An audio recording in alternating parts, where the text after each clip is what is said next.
England's finest. I was asleep before. That's how we let it happen. When they slaughtered Congress, we didn't wake up. When they blamed terrorists and suspended the Constitution, we didn't wake up then either. Now I'm awake.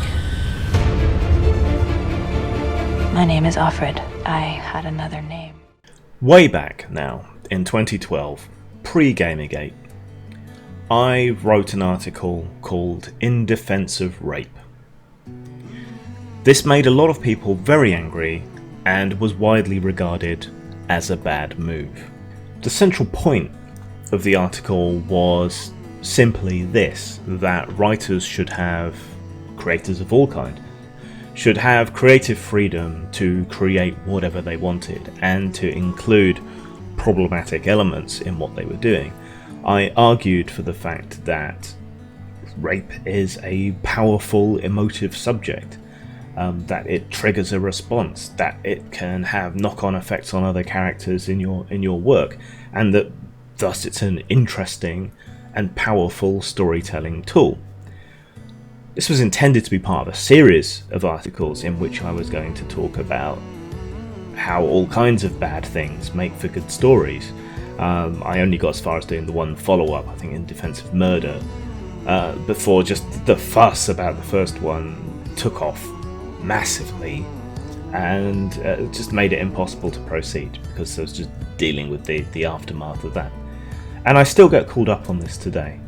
But that central premise is honestly, simply that bad things make for good stories, and I happen to talk about rape.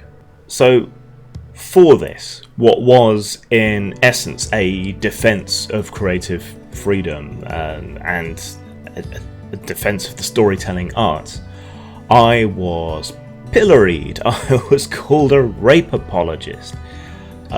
Scum, the lowest of the low. All these kinds of horrible things, simply for saying that bad things happening in a story can make for good stories, which seems to me to be about the least controversial statement you can possibly make, because all stories are driven by conflict. But I was told that rape was completely off limits, that you can't write about it, you can't include it, this is a women's private pain and you shouldn't exploit it or whatever for novels. It was pretty damn near universal from certain quarters. Which brings us, in a roundabout way, to The Handmaid's Tale, a dystopian feminist science fiction novel in which rape is probably the single central most important prop of the entire story. I quite like The Handmaid's Tale as a novel, despite Atwood's dismissal that it's not a science fiction novel, which it clearly is, despite its blatant politicization, which is even more apparent in the current TV series. It's a good dystopian story. It plays on good dystopian science fiction elements. It's an important, useful and good novel, but there is simply no escaping that rape is the central plank upon which the entire story revolves. Not only that, institutionalized, systematic, those words used properly, rape, governmentally sanctioned. That's what the entire story revolves around. It even flirts around justifying this institutionalized act of rape by talking about the reducing fertility rates. So there's a justification there in this institutionalized system they've set up, because without it, humanity dies. So given the subject matter, and that rape is never ever okay in any form of fiction ever, we can expect The Handmaid's Tale to have been torn apart by the critics and by the usual pundits and so on, can't we? Given that rape is the central plank of the entire story. Not so much. 90% plus approval rating on Rotten Tomatoes or something. Critic after critic after critic praising it, saying it's amazing and wonderful. I've seen the old film more than I've seen the series, but I know the story. I read the book. I know the story. So what the hell? It's not rape that's the issue, because in this story it's acceptable. So what is it? If it's not that? Is it that it's not titillating? It could still be titillating to people in some ways. People will find just about anything titillating. And just because it's not necessarily titillating your sexual interest or your prurient interest doesn't mean that it's not titillating. Indeed, The Handmaid's Tale, especially in the context in which we're all living now, could be said to be titillating your outrage and your political sensibilities. We're trying to convince you that watching it and taking on the messages that are contained within it is some minor act of rebellion against the right-wing resurgence or whatever. But that's still titillation. That's still prurient in its own way. It's still pandering in its own way, just to something that people regard as being more acceptable than, say, 50 Shades of Grey's playing around with consent and so on, or bodice ripper novels, or whatever else.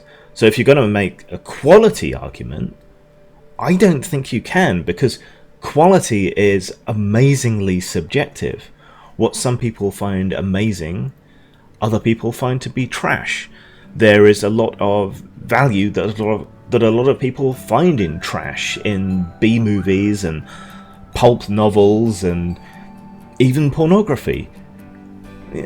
People find art anywhere. That's too subjective a judgment. So it's not the content. It's not the way the content is presented, because really it's essentially the same thing. It's just tickling a different part of your brain instead. And you can't judge on quality. So what we're left with is a massive instance of hypocrisy on people's behalf. If you present a topic in a way they don't like, they will try to pretend that this is the end of the world, that this is something that should never happen, that shouldn't be done, shouldn't be touched upon, shouldn't be discussed, shouldn't be presented, written, drawn, recorded, videoed, anything. They'll just, so long as they don't like it, they will find a justification for not liking it, and they will spin that dislike into a world crisis of some description. Whereas if they do like it, they will go to any lengths to make an excuse for it, to make it acceptable, to intellectualize it. I like that. I like the gore novels that some people consider to be rapey or whatever.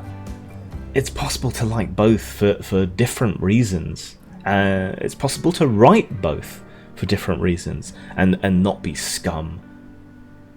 We have to preserve people's creative rights to create things, because if you don't let people write this, then to be consistent, you have to disallow the Atwoods of this world from writing The Handmaid's Tale.